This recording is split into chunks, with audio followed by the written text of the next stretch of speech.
Good afternoon. This is the Devar Torah on Parshas Nasso. It is the second parsha in Sefer Bamidbar, and it is also the longest single parsha in the Chumash, running 176 verses, Pesukim. I'm going to comment on its length a little later, and because it seems like there's quite a bit of repetition in the last half of it. In any event, it begins with Moshe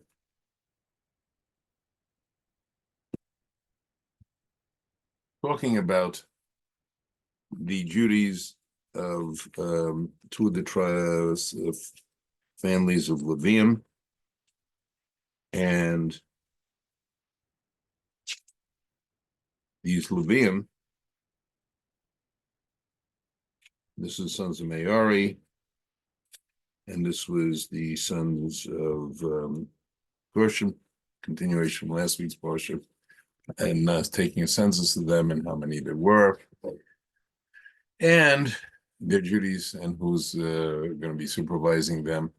It then goes on to take a census of all of the Levium males from age 30 to 50, because that was the time to be serving. There were 2,650 in one family. And when they counted everybody from 30 to 50, they found there were 8,580. And if you look at people from age 20 and up, there will be considerably more, but as I explained last week, they were the smallest tribe for reasons I spoke about previously. In any event, the Parsha then goes on to discuss that now that the Mishkan sanctuary was already about to be used, and after the dedications of the princes, I'll explain later, came into active use. All people who were impure, since the Shekhinah, Hashem's presence, would be dwelling in the Mishkan, they had to leave the camp. And while talking about different forms of impurity, the Parsha then goes on to discuss a major type of impurity, which would result from a woman who was suspected of committing adultery. She isolated herself with a man. That was known. If anything occurred beyond that, there were no witnesses to that. She was confronted by her husband, or a spirit of jealousy went over her husband. She was confronted by him, and she had to take a choice. She could either acknowledge the adultery, in which case the only consequence would be that her husband would have to divorce her. Since there's no law, there's no self-incrimination allowed under the Torah for any criminal act where there's a penalty of misa, death, or flogging, monetary matters there is. In any event, if not, she would take this whole test. She would be taken to the Mishkan, and later on the Beis Hamikdash. She would be made to, they first of all unloosen her hair, cover her hair, because, well, married woman, a Jewish woman, is supposed to cover her hair. And she has said that she is implied that she may have showed it to a man who was not her husband. And she had to, at that point, there was this vessel which water was poured into, and a far dirt in the Mishkan floor. And the Shem's name was put into it, name Yud-Kei Vav-Kei, which teaches, among other things, that Hashem will allow his name to be used that way, the Revor of Shalom Bayit. And when she drank these waters after offering a certain type of korban, or she would suffer a painful death, as would the person who she committed adultery with. If she was innocent, and if she passed the test, she know the water didn't affect her, she would be guaranteed a child within a year. And the reason, and this was obviously a very serious matter. In fact, it was so serious that gets into the next law, which is of Nazir. Somebody who wanted to abstain from certain activities, namely the drinking of wine, was the only real alcoholic beverage back those was wine. He or she was allowed to take it on for a specific period, 30, 60 days. And this, by the way, was not the lifetime Nazir of somebody like Shimshon. He's not supposed to have his hair cut. He was allowed to be exposed to that. This is talking to somebody who took it on for a specific period, 30 days, 60 days, something like that. And besides not eating any grape product, he or she had to let the hair grow, hair on their head, and he or she was not allowed to touch a dead person or to matame themselves, render themselves impure, even for close relatives, and that way they would had the same status as the Kohen Gadol.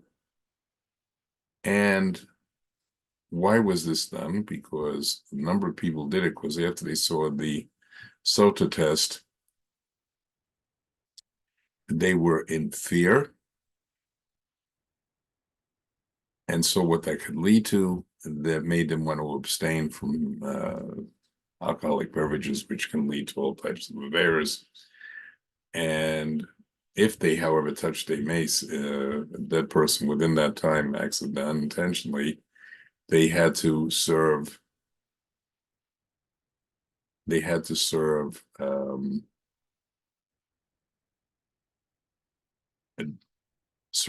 time again, and meanwhile bring a sacrifice. And at the end of their term, they shaved all the hair off their head, burned it, offered a korban. Now the question is, why would they offer a korban for this? Because there's a very important lesson here, is that it's not the Torah's way to allow us in normal circumstances to run away from life. It's not our concept to isolate oneself individually. We're supposed to face life, and in facing life, act appropriately and raise to a higher and higher level. Now, being a Nazir contradicted that. And another law they had there is that if anybody misappropriated property of the Mishkan related to the temple, they had to bring a korban and a guilt offering, and they had to add a fifth to the value and give it to the Kohen, because the Kohen was deprived of the sacrifice or other property of the temple. In any event, the Parashat then talks, after all this, about the blessings of the Kohanim. We still have that, even though we don't have a temple. The blessing of the Kohanim in Eretz Israel is every morning, and including Shabbat, and in Chutz La'aretz it's only done on Yontifs. The Yontifs from the Torah itself, holy days. And then the Parsha then goes on to talk about the gifts of the princes. Now, the princes, this is when they were going to dedicate the sanctuary. Now, very interestingly, the princes initially didn't contribute anything to the building of the sanctuary because they figured the people wouldn't do it. They didn't have that much belief in the people, but the people offered so much contributions that finally Batzal and the others built it, told Moshe, tell them not to bring any more. We have more than enough. So all the princes were able to offer with the jewels, certain jewels that were needed for Urim and Turim, among other things. And once they did that, they had they also gave to it collectively 12 oxen,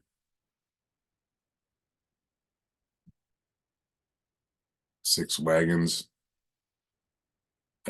sort of to help the people, Levium, transport the various parts of the Mishkan, which I'll have more to say about possibly next week. And any event, God then told Moshe that each prince would bring the offerings one day at a time. Now, something very interesting, what I want to focus on, if you read these gifts, they're identical.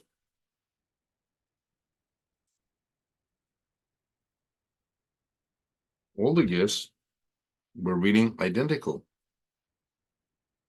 but each one of them offered was a silver bowl that weighed 130 shekels, silver basin of 70 shekels, and a sacred shekel, filled with mixed flour with oil for a meal offering, one golden ladle of 10 shekels filled with incense, one young bull, one ram, one sheep of its first year, one he-goat for a sin offering, and for a peace offering, 2 cattle, 5 rams, 5 he-goats, 5 sheep in the first year. This was the offering, each one of them. Now, this takes over almost half the parsha to repeat them. What is the unique quality of them? We have to understand, even though the gifts were identical, they meant different things for each tribe and reflected the qualities of each of those tribes, 12 tribes. The Levium were not involved in this because they had different, and the Kohanim because they had different obligations, and they were focused on the Mishkan, and the Kohanim serving Hashem in the Mishkan. Now, the Midrashim, based on Midrashim, they have a different meaning. But even within that, within the types of the gifts that these 12 princes gave, there is very, very different meanings. I would just like to focus on one of them, which it says that there was a karat, kesef achat shloshim v'meya mishkala, which translates in one silver bowl, its weight 130 shekels. Now, what is the significance of 130?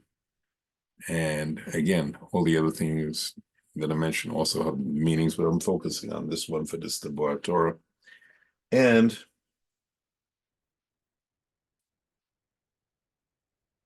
it's explained in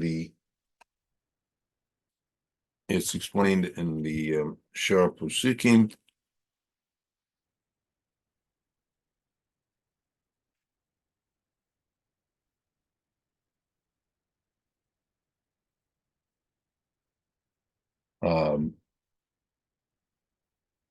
Of the Arizal, and what is in Hebrew, 130 is, every Hebrew letter has a number, is Kuf Lamed, 130. Now, what is the significance of this 130? As he goes on to explain,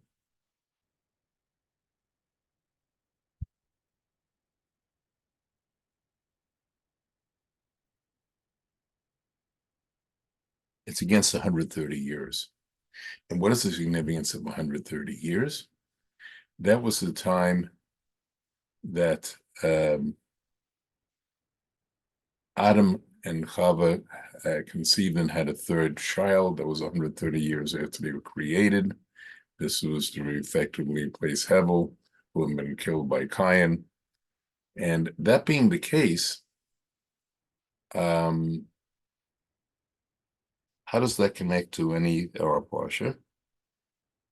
So it explains that in 130 years, Adam gave birth, not literally birth. When it says that, it means following in his values. Obviously, as he mentioned with Yosef, obviously he did not literally give birth. This Chava did that and was equally involved.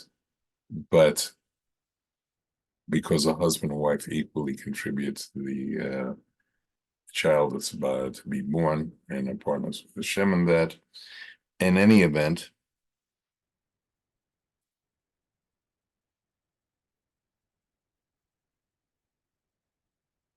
those letters are a connection to Moshe Rabbeinu, Kuf Lamed. Now, what is Kuf Lamed is 130. What does that have to do with Moshe? He only lived to 120.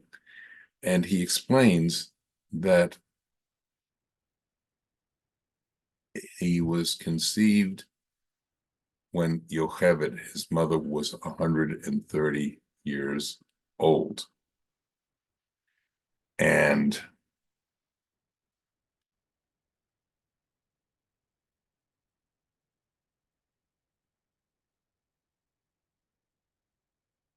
now that in itself is significant, but there's even more significance in this because let's look back. Seth in English, was 130 years old. His father was 130 years old, and so was Chava when it was conceived. So what's the connection between Moshe and said that he was a righteous man, was a spiritual man, was born? What does it have to do? Is that Seth was a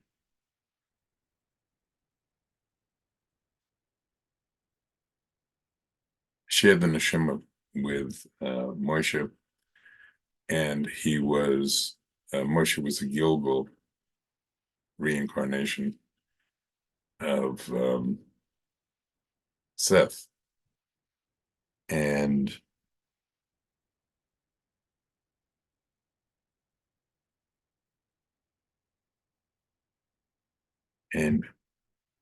just like Seth was a very righteous individual, a righteous spiritual man, so was Moshe.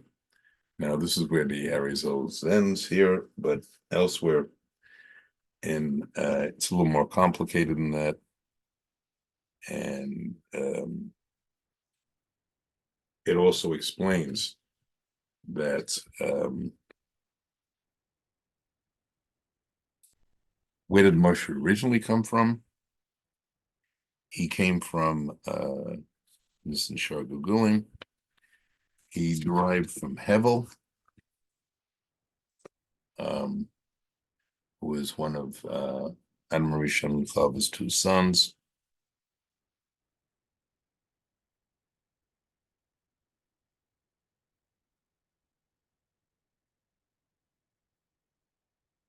And after that, now, where did this Nashir come from? It came from Hevel, which came from Hevel.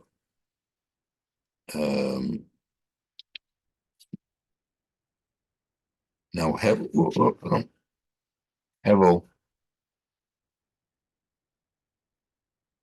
was derived as a soul from the right shoulder of Hevel, which represents the quality of Chesed, without going into any more detail how exactly that works, which is a topic in itself. He represented that quality of Chesed, and that Gilgal was passed on from Hevel, who was killed. He then went as a Gilgal into Seth, and from Seth, he went into Shem.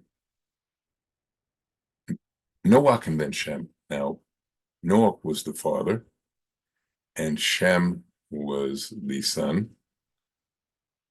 So how did that work? How could it be the same neshama in two different ages at the same time? And it explains, now how do we know?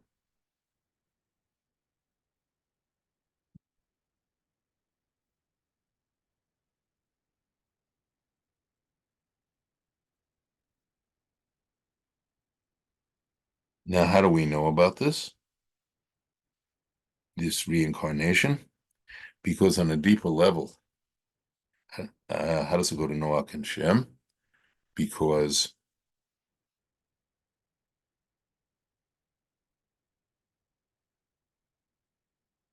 it says in Shmos, it says, I will know you by name. And that's an allusion to the reincarnation of Hevel and Shem. Also, you have found favor in my eyes. So some Moshe talking. And that's allusion and into the reincarnation of Hevel. That's into Noach. Noach is the letters Ches Nun. So that means Noach found favor in Bereshis. And that's another connection. Of course, there's a question how Noach and Shem coexist. It means they had different levels of neshama. Now, how do we know that Shem were from the same root? If you look at Shem's name, She and Mem, that's the two first letters. Those are two of the letters of Moshe Rabbeinu's name, and they were all from the same root. They all came from the same place, the right shoulder of Hevel.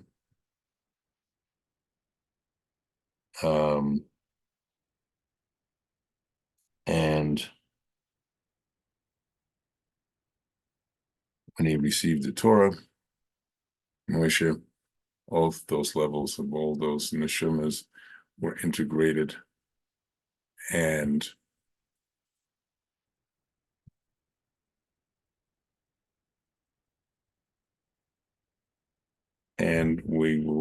there's more on how this connects to Gershom and Menashe, but that's for another time. In any event, few things to be derived here.